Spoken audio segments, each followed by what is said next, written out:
Welcome to Successfully Simple, the creative entrepreneur's guide to working less and living more. I'm your host, Erin Flynn, and I've been running my creative business since 2012, and now I'm sharing everything I can to help you along your journey. On this podcast, we'll be diving into ways that you can find the support that you need, simplify your business so that you can work less while still hitting your goals, create a signature service with consistent income, systematize your business so that it runs smoothly, and sell without feeling sleazy. Let's dive into today's episode. Hey everyone, today I'm here with Savannah Hamilton. Savannah is the CEO and founder of Wild Savannah, which, as the name implies, she has been pushing the boundaries of an ordinary life since she entered this world. Previously a nurse practitioner, she is now a business strategist, and she uses her relationship-based business approach and fine attention to detail to help other online female entrepreneurs create a wildly in-demand brand to reach their six-figure goals. As the host of the Wild Within podcast, Untamed and Unapologetic Facebook group, and an international retreat host, Savannah uses all of her platforms to support female entrepreneurs in living a life of their wildest dreams. Thank you for being here, Savannah. Oh, Erin, thank you so much for having me. I am so excited to dive into some juicy conversations with you. So Savannah and I, we've met on Instagram and we've gone back and forth, and we finally are getting to actually chat today. And she is like really a queen at connecting with her audience. She is so great at it. And I know one of the biggest struggles for most creative entrepreneurs is getting clients. And I know that you have a fantastic method for creating a raving and ready to buy audience. Can you tell us more about that? Yeah, absolutely. Thank you so much for asking. So a little bit, just a tad bit about me. I come from a background of healthcare, and I was a nurse practitioner, and I was always this like bubbly nurse that was interacting with my patients and always kind of having these patients that would ask for me every time they were back in. And long story short, now I have transitioned into becoming a business strategist, but I've really allowed my previous experience in healthcare to kind of come to the forefront in my business approach. And that is through relationships first marketing approach, because I really believe that many entrepreneurs, when they start, they're so busy with doing all the things, whether that be creating courses or content or just all the things, but then they forget to bridge the gap between the main component in their business, which is their audiences.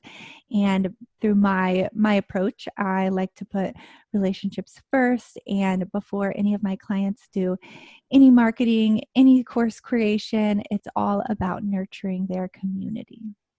I love that. And I think one of the things that I've realized, so much in running a business and getting clients is so often we get so kind of honed in on here's my offering, no matter what it is, here's my offering, buy it.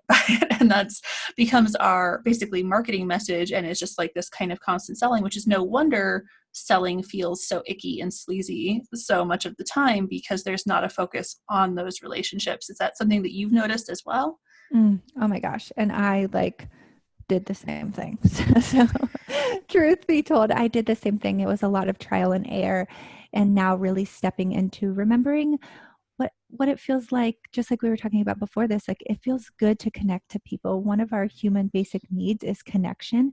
And if we just pull back all of what we should be doing and just remember to be a human being and connect with people, see people, and just take the ickiness out of it. And I always say, instead of selling, you're just sharing.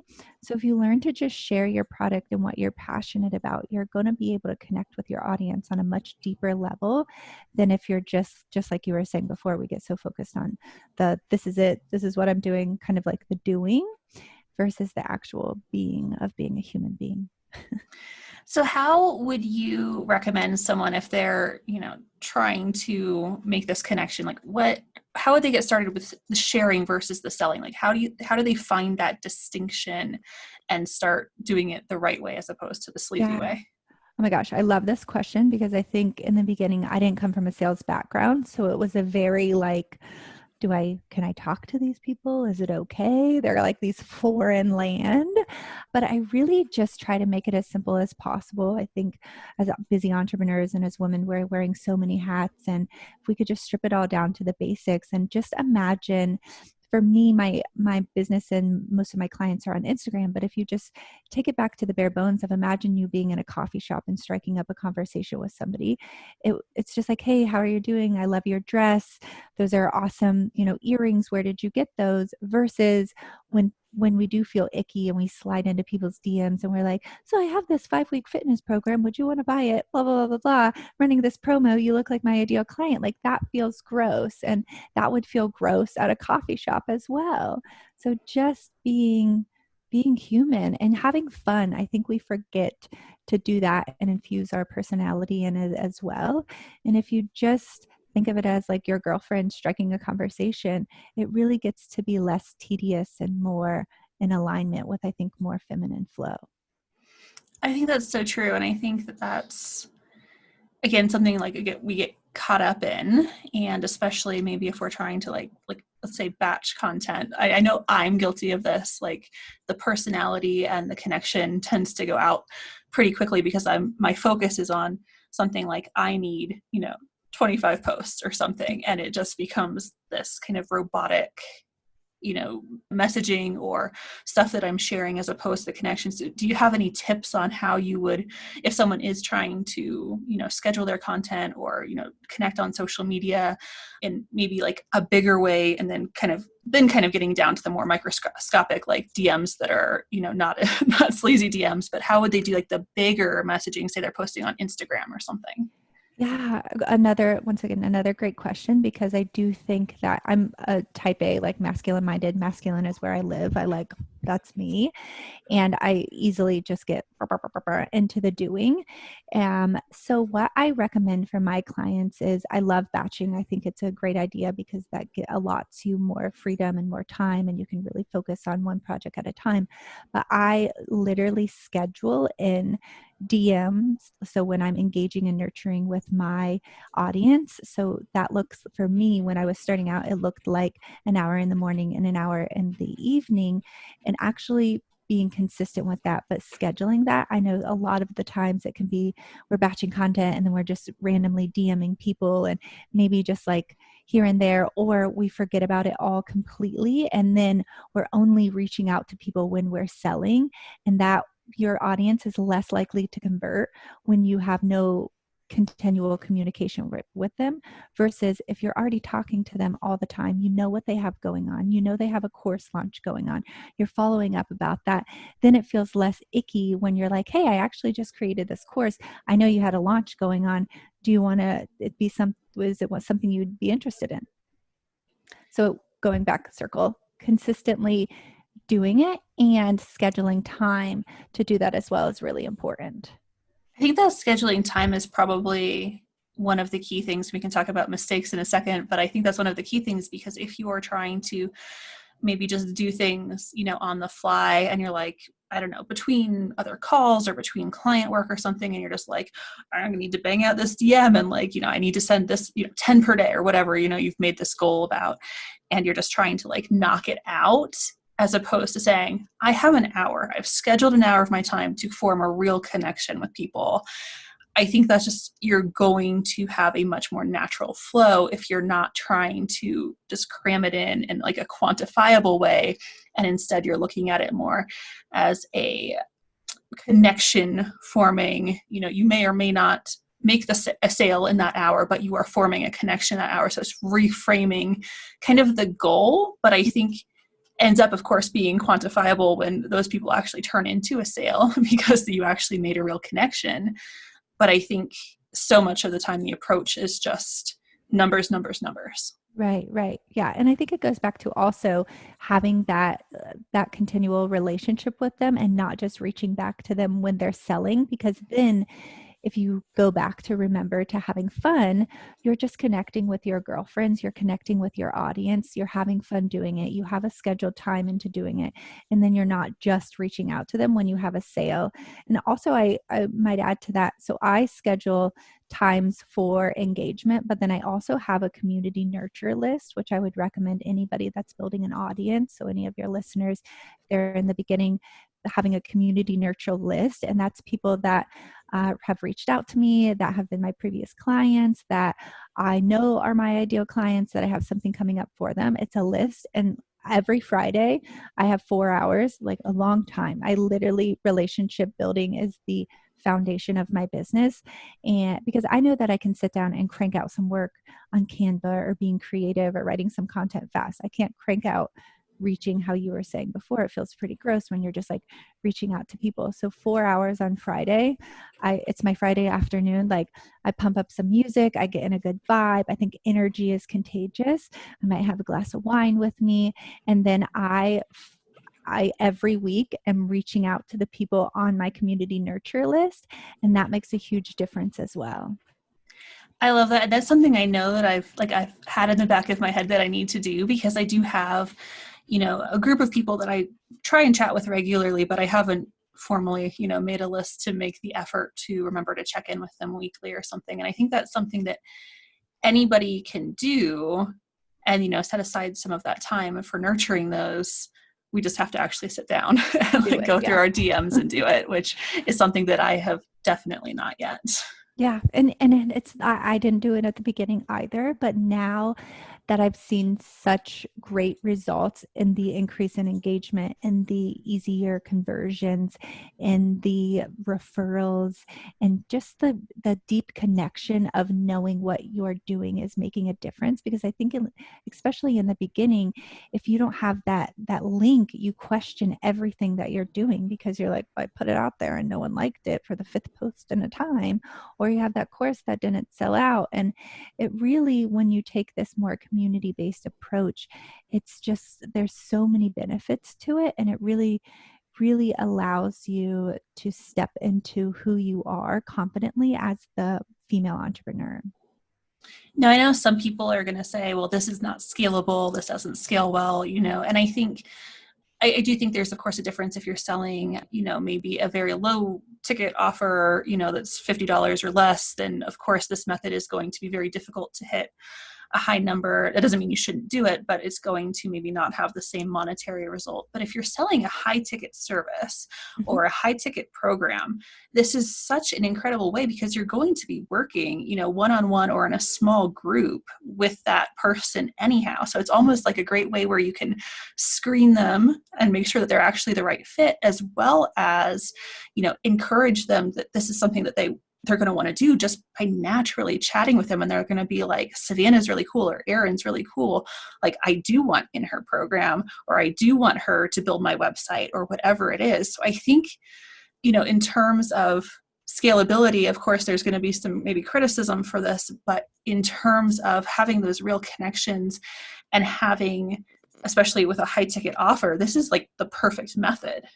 Oh my gosh. Absolutely. Absolutely. And I would honestly I would challenge that it is scalable, because once maybe you're not always going to be in the DMs engaging with your people, but that's something that you can easily outsource for having the community nurture list. You can have somebody outsource that does that for you easily. So if you're getting so busy, and that's easily one of the first things that you could outsource, yes, I do believe that gets some criticism from people, because a lot of people think that's inauthentic, but it's not that you don't have. So for me, for instance, I recently hired someone to help me with that as well. And I have my eyes on everything. And in fact, because she helps me, I'm able to reach more people and serve more people. So in my eyes, it's actually super beneficial and is scalable. And if there's someone that, like, my VA easily flags it for me and says, like, this is something you should handle. So when it gets to the selling, I don't have them do any of my sales. But if it's like the community nurture or the reaching out for new growth, that's something that's easily able to be outsourced. Yeah, I agree. And I think that, if anybody feels weird about that, they can be very open and honest. And, the Mm, person that you have that comes in can be like, hey, I'm Susie. I work for Erin, and, she wanted me to, like help check in with you and, see how you're doing and that kind of stuff. And I don't think there's anything wrong with that. If, somebody's feeling weird about it, there are ways you can approach that in a way that feels good to you and mhm. works for you and your audience. So there's no shade like on my part in either way that you do it. I think as long as you're serving, it totally makes sense, because then you're able to serve and share and help more people. But anybody who's listening who's like, oh no, like I could never do that, that feels wrong to me, like there are ways that you can do that, you're open and honest, and there's no way that people are going to mistake that they're not actually talking to you, they're talking to someone who's working on your team, and that's totally fine. Yeah, yeah. And I think that's something as female entrepreneurs, maybe we struggle with a little more because we do think we need to do it all, but there comes a time when you have to give your priority to your one-on-one clients or your group coaching programs. And it's not that you're not overseeing it and it still doesn't replicate you. You have to remember that at the end of the day, it's still a business. And if you expect to be profitable through it, you're not going to be able to. I mean, you can do it by yourself for so long, but if you want to scale, like we were talking about, if you want to hit 6 figures, if you want to hit 7 figures, if you want to really reach the masses, you're not going to be able to do it all alone the whole time. Mm-hmm. And I think, well, one thing on the flip side of that, for those who are listening who have like very high ticket offers and who don't need that many connections, if you're selling a website for $10,000 and you only need to sell 10 per year, well, guess what? You totally can hire a VA, but you definitely don't need to. So if you're doing a very high ticket offer, you can do it all yourself if you choose to. Now, is that the best use of your time? Debatable, but just putting it out there that it totally depends on how much of an audience you truly need to reach, the method that you would use to scale that or not. And so I think that that's something that anybody listening can say, okay, with my business, what actually makes sense for me? Is bringing in a VA a good option? If yes, great. If you could do 10 sales a year, you might not need Good it. for So you. who Yeah, knows? absolutely.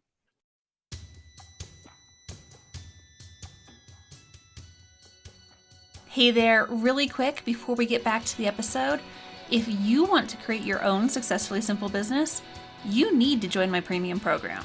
The Successfully Simple Shortcut is an intentionally small group program and community of service-based creative entrepreneurs who want to work less and live more. Inside the shortcut, you'll learn exactly how to implement the 5 pillars that are crucial to your success: support, simplify, sell, signature, and systematize. But not only that, you'll also get the support and the feedback that you need to truly define success on your own terms and move the needle in your business. This is not a course, it's a training and community to help your business thrive. Doors open a few times a year, so head to erinflynn.com/shortcut right now to join or to get on the waitlist and be first in line when the doors open again. That's erinflynn.com/shortcut. All right, now let's get back to the show. If someone right now is struggling, they have a creative business. Most of my audience is service-based, but they could have courses or whatever as well. If you could tell them like one thing to do today to start creating that raving audience, to start building those connections, what should they take away from this episode and go put into action right now? Great question. So, I'll just tell this little tidbit first for service-based providers. What is really nice is to join Facebook groups, because often I have a client right now that I'm tagging her in things all the time, but people are like, hey, I need a graphic designer. Hey, I need a web designer. So I would go into groups where your ideal client would be hanging out and looking for people there. But I think it's a twofold. So if I could say 2 things, looking at are you connecting with your audience? So that is maybe reaching out to them on these Facebook groups or reaching out to them on Instagram, but also knowing that like success isn't going to fall into your lap. You can't just expect to post on Instagram. There's so many of these complicated and intricate algorithms that if you're just posting and you're not getting engagements, you're not getting inconsistent clients. I see so many people struggle with this. Then you have to realize that you have to go out and find your ideal clients. I always tell my clients like permission to be thirsty and go find your ideal clients, because they're not just going to fall into your lap. And I know in the beginning, people struggle with that because they're like, I don't want to go hound them or feel icky. But when you're reaching out to them and building a friendship, then it doesn't get to feel icky anymore. But I just see so many people doing that. So I would say, one, if you're a service-based provider, go finding your clients. So actively searching for your clients in Facebook groups, and then also not just posting and expecting success or your clients to fall into your lap. I love that. And then for product-based businesses, say somebody's selling courses, do you have anything different that you think that they should be doing, or is the same rules apply? I think so. I don't, for me, I have like courses and services that I don't find too many clients on Facebook. It's just not how it works for me. I use Instagram, but I've found with my own clients that are service-based providers, because people are actively posting versus in Instagram, people aren't really actively posting like, hey, I need a web designer. They might, but 9 times out of 10, you're not going to see that. So for service-based providers, it would go being back to knowing where your ideal clients are, using relevant hashtags, which is a whole nother story, but actively searching, seeing what hashtags they're using, going and searching their user profile. I think a lot of people aren't actively doing that. And it's going and searching for your ideal client, making sure your profile, I call it like the big splash method. So I go and find my ideal client. I'm liking some of their photos. I'm leaving hefty comments. And I don't think this has to feel like icky. I know that some resistance that can come up for some people, but for me, I'm so confident in what I have to offer, as we all should be in our own businesses, that it's actually, I feel like my obligation, because when I was sitting at home twiddling my thumbs on Instagram, knowing that none of my consistent clients were coming up to me, like feeling really bad about myself, I wish someone would have popped into my DMs and been like, hey girl, like awesome shirt. We developed a relationship. And she was like, listen, I know that you've been struggling in your life. Would you get love to do this course? I would be so happy. So I think that's an easy kind of tool, is to like ask yourself, if that would happen to you, would you feel icky? Like for me, I would have been so thankful. So for now, that's my obligation, is to go get my services in front of the right people. I love that. All right. So to wrap up, what do you have coming up for us soon that we can go check out? Yeah, I'm so excited about this. So I have this like month is action packed. So I'll be releasing a new course in May. I believe when this episode comes out, it'll be like right before it'll be released, I think June 8th. And then that's going to go over honestly everything that we just talked about. So finding your ideal clients, getting consistent sales, going over your Instagram content and hashtags, which are a big thing right now. All of that kind of tied into a little mini bundle. That's what the course it's called Snack Pack. And then I also have a really exciting entrepreneurial summit that's coming up June 8th through the 13th, I believe, which is pretty exciting. You guys can check out my Instagram profile at the Wild Savannah, which will have all the information on there. But I'm super excited for that, because that's like one of my favorite things, is to get like-minded entrepreneurial women together and share our expertise. So I'm excited for that. I'm excited too. I'm really excited to see you launch those and get those out. And I will, of course, make sure all of the links are in the show notes for this. So thank you so much, Savannah. This has been a great conversation. Absolutely. You're so welcome. Likewise. All right. Thanks, everyone. I will see you on the next episode. Thanks so much for tuning in. Any links mentioned in this episode will be included in the show notes.